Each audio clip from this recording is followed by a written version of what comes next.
Hey, welcome to my special interview show. I still haven't named it yet, but Oh, I want to help with that. yeah? Yeah. Okay, we'll do that at the end of our little Okay. our little thing. But yes, I'm here today with my special guest star, Katie Hughes. Katie is really involved with our college group. She does as she hosts us in her lovely home. This is, I mean, seriously, one of the nicest homes I've been in like a long time. It's such a beautiful house. She lives here with her fantastic husband, Haas. We interviewed him last week. And, yeah, so I'm here talking to Katie, and we're going to talk about scrapbooking. So the whole point of these talk shows is that we're talking about various things you can do while you're stuck at home for coronavirus. And so one of the fun things that Katie is an expert in is scrapbooking. So tell me, how did you get started with scrapbooking? So I started way back when I was a junior or a senior in high school. I stumbled upon this cute little store in Williams Center next to the Olive Garden at Broadway and Craycroft. Okay. And I started working there. I applied, and the owners were lovely ladies that just treated me like their own daughter. And so from there, I did a lot of growing up. And then several years down the road, I started managing the store. And then the owners offered for Haas and I to purchase their store. And so you we did. owned you owned a scrapbooking store. We did. That's so cool. So you're not just like you are not just an expert, you are the expert in. If you want to say so, Danny, yes. That works with me. All right. So anyway, so yeah, we owned a scrapbook store for a long time, and we were open at Broadway and Alvernon. And then Levi came, and so we closed our store. And now I'm left with a whole craft room back behind the camera. You can't see it. And paper and everything you can possibly imagine. So I still do it from time to time. Okay. I don't scrapbook as often. But I do still love it, and I love paper. If you know me, you know that. And so, yeah, that's how Some I of the started. nicest, I'm sure, somebody was telling me the other day, some of the nicest, like, cards and stuff that they get are cards from, like, you and, like, invites and stuff from you, so. That's sweet. Yeah, you're very good at it, so, yeah. So tell us, if we were to get started, let's say, coronavirus has us down, and we're, like, stuck in our house, and I'm like, all right, I need to do something, I need to sink myself into a project. How do I start with the scrapbooking? What is sort of like, Sure. what would you recommend for a beginner scrapbooker? Well, the very first thing you're going to want to do is order prints. And I don't know about you, but Okay. every time I go to take a picture of Levi and Hattie or whatever, my phone says, well, you're out of storage. Do you have that problem yet? Oh, My phone is a few Yeah. years old, and so I'm constantly out of phone storage. So I would say we all have extra time on our hands right now. Okay. So it would be a good time to go through your phone, clear out photos that you don't want, and then upload photos to an online site. And I actually put in an order a few days ago at a place called Parabo Press. We'll link it. Parabo Can we link Press. it? Or put like... We could try. Okay. I mean, I'm not very good at... Maybe in the comments or something? Maybe in the comments section. Okay. We can definitely try to link it.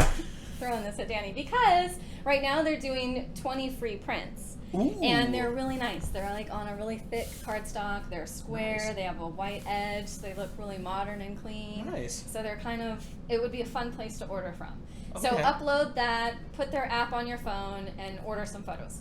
Nice. Then just pick one or two and start. And I went ahead. Is there like a theming process you have to kind of go through, like where you like theme You the can. two? I don't know if you can see the scrapbooks behind Danny on the shelf over there. So I have them organized by year over there. Nice.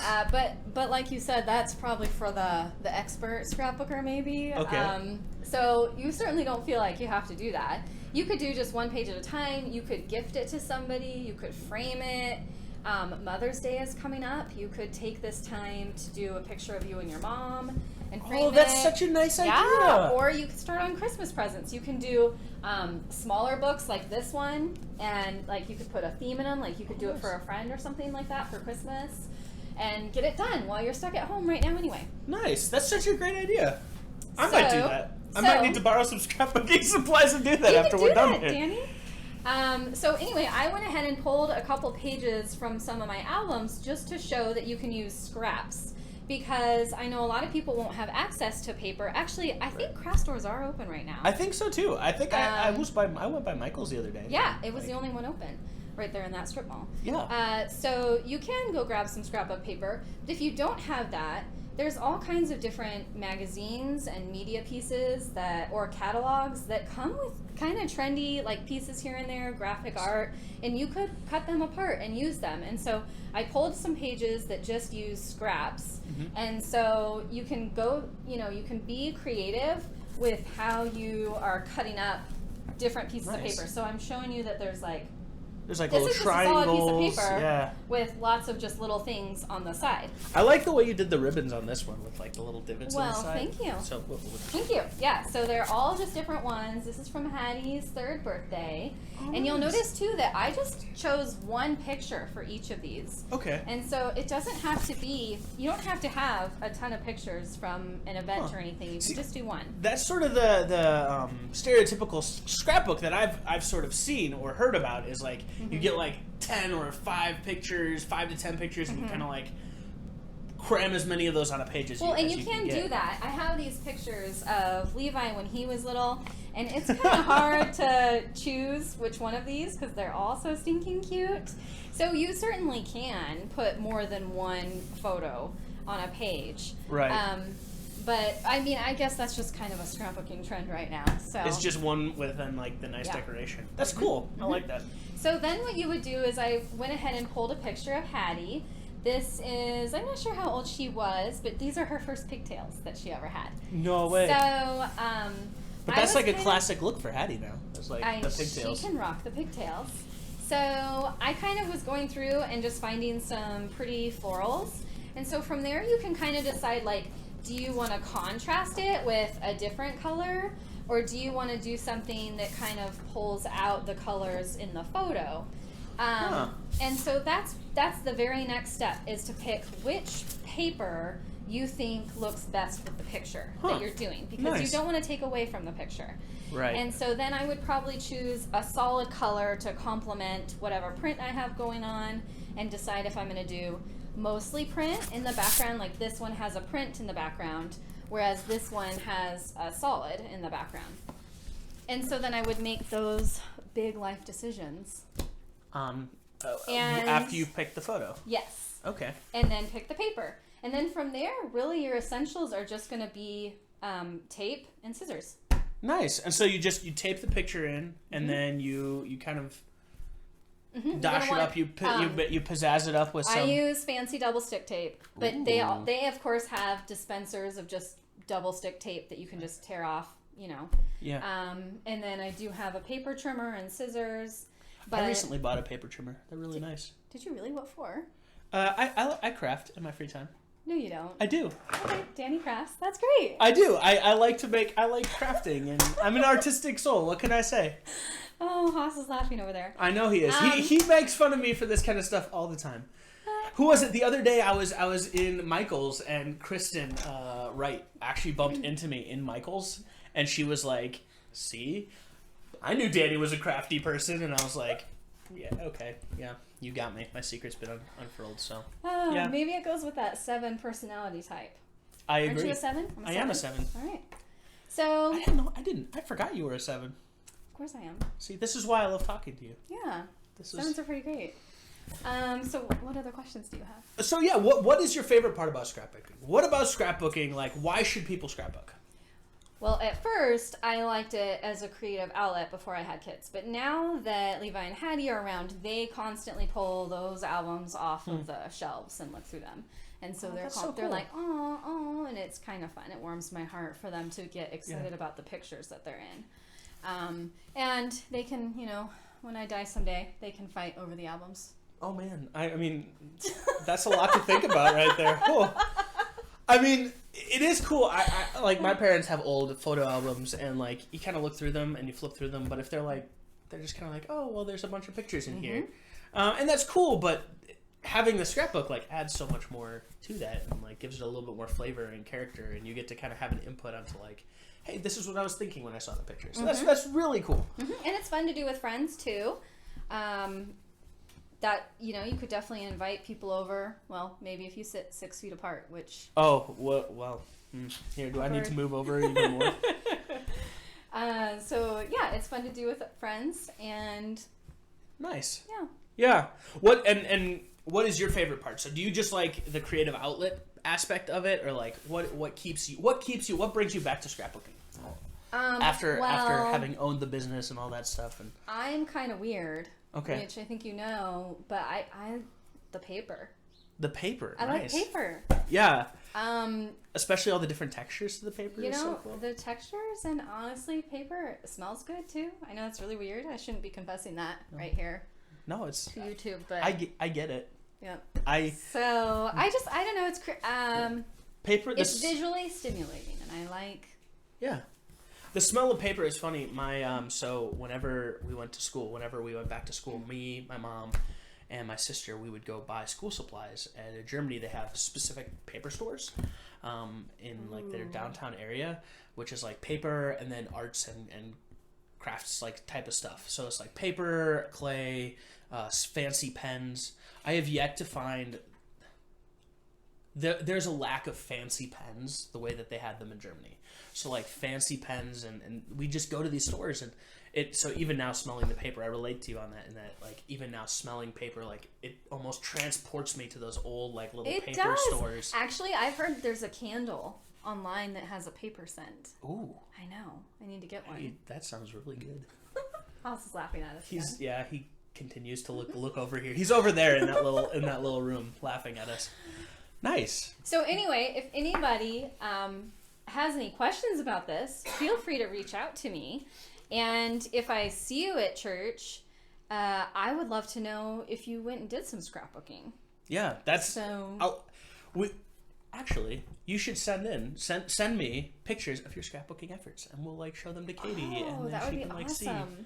Yeah, and then we can show you guys, and like we can have like a little album on Facebook or something like that of all the different attempted scrapbooking projects. So let's say we've seen this video, and I'm convinced, and I need to go and do the scrapbook. Okay.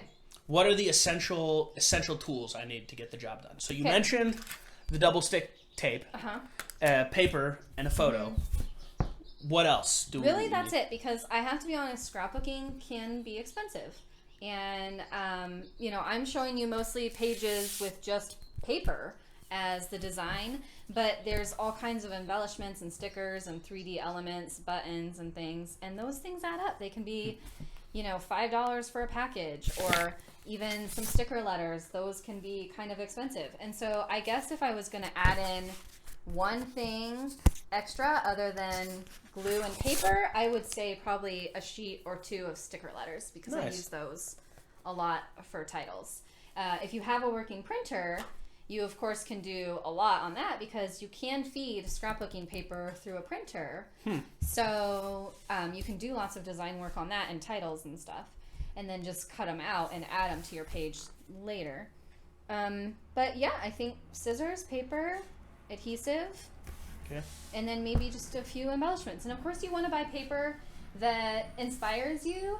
I wouldn't even worry about bringing your pictures with you to the store. I mean, you could, but I tend to just get paper that I like, and then I know that I'm going to use it at some point and be inspired by it.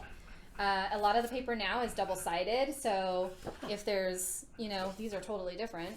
Yeah. So that's kind of nice, because you can use elements from both by cutting it apart. Nice. So. Yeah, I mean, if you so how often does it happen that it's the paper that informs what you do with the thing, as opposed to the picture that informs? That's a good question. Because I feel like you can draw inspiration from both the picture or the paper. Like, how often does it happen either way? I don't know. Actually, I would say probably.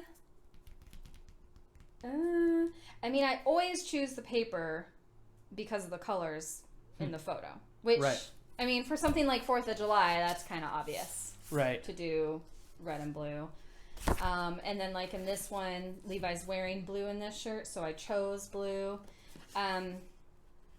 Here's a good example of where the paper inspired the project, because I had this paper with birthday candles, and I wanted to use it for Hattie's birthday. So I would say I probably based this layout, more on the paper. Cool. Yeah, that's really cool. So I like it a lot. Yeah. Nice.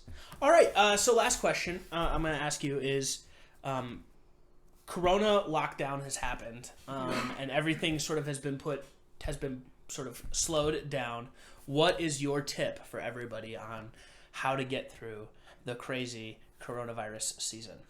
What's like your tip for everybody? Like, what's your recommendation and advice? I would say put down your phone and the media for a little while each day. For a long while each day. Nice. Because I think that can just kind of deplete your soul of just really being in the moment. And I think our hearts can start to hurt if we just see too much online and we're not implementing stuff in our own life. So I would say put down your phone and organize a couple drawers, organize a closet. I've got a junk drawer in the kitchen right now that really needs organizing. I've been cleaning up my house. That's like, have you really? Because I've been I'm getting ready to move. Yeah. So I've been like packing up all my stuff in boxes. Well, good. So you're using your time wisely. I'm trying. I'm taking your advice. Yeah, because you know what? This time, although it seems isolating and long and slow, it's going to go by very quickly. And we're all going to be back to a really busy schedule before we know it. And so I would just try to almost prepare yourself for the busy season that's on the other side of this. Yeah. And get organized so that you once we all get back to baseball and swim team and church Bible studies and stuff, get organized and get ready. Nice. Well, thank you. Thank you so much for taking the time to show me how to scrapbook and to open up, again, your lovely house. Thank you, Dan. To me. Yeah, thanks. All right. And I will see you guys probably tomorrow or maybe later on in the week. We'll see. Bye.